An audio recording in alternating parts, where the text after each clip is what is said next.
What's up guys, welcome back to another video. In today's video, I'm gonna go over a shorter version of my Clone Wars Essential Episodes Guide. So a little while ago, I made a Essentials Episodes Guide for watching through Star Wars The Clone Wars in case you didn't want to watch all of it and you wanted to avoid some of the filler and kind of get through the story quicker without having to give up the most important episodes for the sake of story and character development and even some fan favorites. But even that was still too long for some people. So going back to my Essentials Guide and looking back at all of the notes and the math that I did for it, to watch all of the Clone Wars regularly, like every single episode, it takes about 48 hours and 27 minutes to get through. But if you watch my guide, it's only 31 hours and 18 minutes. So basically you're saving yourself about 17 hours of watch time. And I ended up actually showing one of my close friends the Essentials Guide. We watched through it together in the order of the guide, and it still felt a little bit long, and like there was a couple episodes that could have been taken out because I realized that for the Essentials Guide, it's kind of more for if you're watching it all to understand Star Wars as a whole. So like if you're watching it chronologically, if Clone Wars is involved, you'll definitely want to watch the Essentials Guide because it will give you all of the story that you need for later on, explaining certain characters, certain, story arcs and everything. Like for example, in season 5, we have episodes 2, 3, 4, and 5, which is all about Anakin and Ahsoka go and help Saw Gerrera and his sister Steela to learn how to fight for themselves and defend themselves against the Separatist army without the help or support of the Jedi or the Republic. Anyways, that arc is 4 episodes, and it's mostly for the sake of getting to know who Saw Gerrera is, and, of course, a little bit more about the war, but really there's not much importance in watching it unless you want to know Saw Gerrera's background. So that's an example there. It's episodes like that I was like, do we really need to be watching this? Unless you really want to get into knowing who Saw Gerrera is later down the line for when you're watching Star Wars Rebels or Rogue One or Andor or whatever you decide to throw into your marathon. If you're not going to be doing all that, if you're going to watch like just the Clone Wars specifically, just for the sake of watching it, just to get through it quick, then you don't really need to watch those episodes. And there's a lot of episodes like that. So I decided to go through and only pick out the most vital episodes for the sake of the true overall story. Like, you have to watch this episode to understand what's going to happen later in the story, to get the gist of just the Clone Wars in itself, rather than watching most of it to get the gist of Star Wars as a whole. So there's 2 different ways to do it. I wanted to show my parents Star Wars The Clone Wars, and I didn't want to take them through my Essentials Guide because I figured that would be too long. And again, they just wanted to watch The Clone Wars. They don't really need to know all of the backstory for every character. I mostly just wanted to show them the most important episodes for character development for Ahsoka, for the more intense episodes, like towards the end here with the brothers arc and Darth Maul coming back, because that plays into the last 4 episodes of the show, which is, the Siege of Mandalore. So I'm going to go ahead and run you guys through what the most vital episodes are to watch for getting through the Clone Wars quickly while still understanding a good amount of it. Now, keep this in mind. If you do use this guide, you will not be getting the grander story, which in turn means you probably won't feel the same as if you were to watch the whole thing. Like right off the bat, season 1, if you were to watch all these episodes, you would get to know Ahsoka better, and you would see the growth that she has fighting these other villains, and Anakin and Rex and the adventures that they go through together, and Padme, Anakin, and Obi-Wan, the dynamic that they all have, the growth between Anakin, Obi-Wan, and Ahsoka. You really bond with the characters in a special way that you don't really if you're kind of just like speeding through it, So watch at your own risk. If you're willing to try this just for the sake of getting through it quickly, then this is for you. So what I call the super essentials, in season 1, we're only going to be watching 3 episodes. Yeah, there's really not much to cover in this season. And it's all great. I'd recommend going back and watching all of it. But for the sake of this guide, you're only going to be watching episodes 5, 20 and 22. And because we'll be watching episode 20, that's technically the middle episode of a 3-part arc. So you can watch 19 and 21 as well if you would like, but 20 is probably one of the best episodes of the season, and it introduces you to specific characters named Waxer and Boyle, who are important for later as well. In episode 22, Hostage Crisis, it's Anakin and Padme development. So you'll get to see a lot of them together, at least at the beginning, and then it's just a fun episode to go through. So it's important for getting to know Padme. So for season 2, we're going to be watching 7 episodes. We're going to be watching episodes 5, 6, 11, 12, 13, 14, 16. 5 and 6 are part of one story, which gets you back to Geonosis, shows you some more development for Ahsoka and Anakin's working together, but introduces you to a new character named Barriss Offee. Episode 11, it is extremely heavy character development for Ahsoka. It teaches her patience. 12, 13, and 14 are all episodes about Mandalore. These are introducing us to a bunch of new characters, such as Pre Vizsla, Duchess Satine, shows you the connections that Obi-Wan has to everybody there, shows you some Mandalorian action and just more of Mandalore, what it's really about, where it really comes from, who Mandalorians really are. We're pretty much going to be watching all of the Mandalorian stuff in the Clone Wars because it's very important for especially the ending of the show. Episode 16, Cat and Mouse, it's really good for getting to know Admiral Trench, this ugly spider looking dude. Now we're on to season 3. Right off the bat, we're going to watch the first 2 because these connect Clone Cadets and ARC Troopers, but there's another episode that goes in the middle. Remember that episode all the way back in season 1, Rookies? So the Clone Wars was actually created out of order for some reason. So when they made that episode, they realized it was pretty popular, so they made these 2.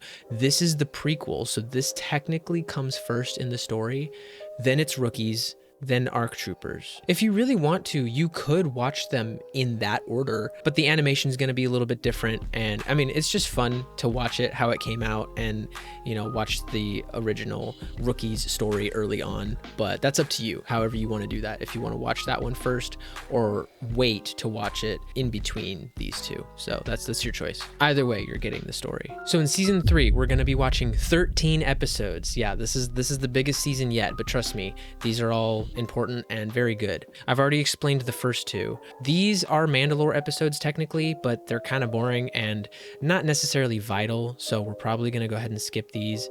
I mean, the most important part about these is learning about the Prime Minister, but you end up learning about him later on anyway, so I don't really think these matter that much.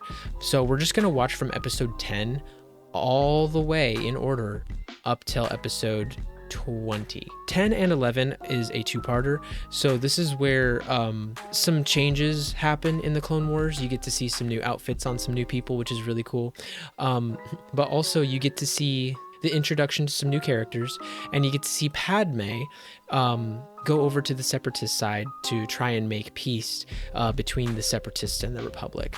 And some things get a little messy, but basically these episodes show us what the politics of the Clone Wars are like. Then episode 12, 13, and 14 is all about the Night Sisters. You get to know a bit about them, a little bit more about Ventress's background, and you get to meet a very important character named Savage. So he's incredibly vital for later. So if you're grossed out by witches and all the magic and crap that they do, you can just skim through these a little bit, but they're really not too bad. It is very important for knowing Savage though. Then arguably some of the most important episodes of the entire show, 15, 16, and 17, the Mortis arc. These speak for themselves. I mean, it literally proves that Anakin is the chosen one. Like, it is a very interesting arc. Ahsoka dies, spoiler alert. 18, 19, and 20, this is the Citadel arc. This is mostly important for the fate of a particular character, but also we get to meet a couple other characters that will show up later. Finally, moving on to season 4. So we don't have as many to watch. We're going to skip the whole first 6 episodes because these are all mostly filler. So season 4, we're going to take it down a couple episodes and only watch 7. It's going to be 7 through 10. Then 14, 21, and 22. And we're going to go right to what I would say is the best arc of the whole show. Like, everybody that watches the Clone Wars will tell you this is like probably their favorite arc. It's called the Umbara arc, and it's these 4 episodes right here, 7 through 10, and it really humanizes the clones and really gets you to know them, and you get to meet new clones like Jesse right here. You can tell the clones apart based on the new extra personalities, the show of their personalities based on the artwork on their armor, and you really get to tell them apart based on their names, their attitude. It's just really fun getting to know them, but also seeing them for as more than just clones, more than just troopers and expendable soldiers. 14 is, again, more Mandalore stuff. Now down here, the last 4 episodes of the season, technically you could watch these 2 if you wanted to know more about Ventress. I mean, they're not like vital. This one you can kind of just skim through both of these. It just shows you a bit of what happens to Ventress and where she's at and her village and what she's going to do with the rest of her life. So I mean, they're okay to watch, but they're not like essential. But 21 and 20 very much are. I'm sure you can already tell 22, a familiar face comes back. So then right into season 5, this is kind of the third part to those other 2. It keeps the story going, and it's brutal. This is where the Clone Wars starts getting dark and really good. The animation is better, the story is better, the action is better, and they say this is a kid's show, yet Darth Maul is lopping off people's heads in this episode. So season 5, we're gonna watch 8 episodes, which is number 1. Then 14, 15, 16, 17, 18, 19, 20. So basically we're just watching the first episode and then scrolling all the way down, starting at 14, and then you just watch in order and finish out the season. This is more Mandalore stuff. 14 through 16 will show you more about Mandalore. Very, very important. This is one of my favorite arcs of the Clone Wars personally. I love just what happens with Maul and the Mandalorians and just everything that happens. It's dark, it's thrilling, it's very well written story. This is a 4-part arc about Ahsoka. And my parents actually just finished watching this arc at the time of recording this video. The end of this episode hits really hard. But basically this is just a kind of a trial time for Ahsoka. Now we move on to season 6, where we're only gonna watch, I think, 4 episodes. The very first 4, 1, 2, 3, 4. I don't want to spoil anything in case you haven't seen the show, because these episodes are freaking fantastic. But this arc follows 5s. It's really good, very important for the sake of the story. It gets really dark, really heavy, especially this episode. It's hard to watch, I'm not gonna lie. Finally, season 7. So these essential episodes, we will be watching 1, 2, 3, 4, and then 9, 10, 11, 12. You honestly could watch the whole season because there's only 12 episodes, and the middle episodes that I skipped are actually pretty important too, 5 through 8, mostly just for knowing where Ahsoka is at, but it's also the Trace and Rafa arc, and it's 4 episodes of just these 2 really annoying characters that literally nobody likes. But these first 4 episodes introduce you to the new animation of the new season, because after season 6, apparently it was too dark and too violent to be a kids show, so it was canceled. Slaughter of the innocent, mercilessly and without compromise. And the reason for the animation being better is because there's actually a 6-year gap in between season 6 and season 7, because when Disney bought Star Wars back in 2012, the show they wanted to focus on was Star Wars Rebels, a more lighthearted and kid-friendly show. This was more of a mature and dark-toned show, especially by season 5, it was getting pretty dark, so they were going to cancel it. And they decided to give us one last season, which was season 6, to kind of finish it off, which was called, I believe, The Lost Missions. So that's why it's a shorter season. There's only 13 episodes. Of course, we all wanted it back, and to have them finish it off the right way. So because 6 years have passed, the animation quality is now wickedly improved. I absolutely love how it looks. But this is a fun mission, and it also takes you through getting to know some new characters, see some old ones, and some costume upgrades. The first 4, that sets up for another show called The Bad Batch, which is a spin-off series, hence the new characters. So if you want to watch that, I would recommend watching those episodes. And also they're just really fun, and like I said, it introduces new characters, and it's our first time seeing the Clone Wars back after a 6-year absence. Then of course these are boring and annoying, but those last 4 episodes of the Clone Wars intertwine with Revenge of the Sith. So though that's truly the end, and it is just a beautifully written story. I love how they ended that out. Very emotional. So now our new total for all of the episodes that we're going to watch is only 50 episodes. That equates to only about 16 hours of watch time. That's really not that much. Because almost every season has roughly 22 episodes, so we would be watching the equivalent of just over 2 seasons instead of 7 full seasons, which would originally be a total of 133 episodes. Yeah. That's a lot. So we're literally taking away and not watching 83 episodes. So I'm going to pop up the list here on screen so you can take this time to screenshot and then go ahead and use that to watch this guide for whenever you want to get through the Clone Wars really quick. Or if you want to show a family member or a friend and they don't want to watch the whole thing, using this guide would be a really good way to convince them. Tell them about the math. Be like, there's 133 episodes. But we only have to watch 50. That is way more convincing. Say it's only about 16 hours versus the 133 episodes. That's basically 50 hours. It's 48, but still, who's counting? And then it gets even better. If you want to watch Revenge of the Sith with the final 4 episodes of the Clone Wars, I'm going to throw it again up here on screen. I did not make this list, but I explained in my previous Essentials guide that this list works really well.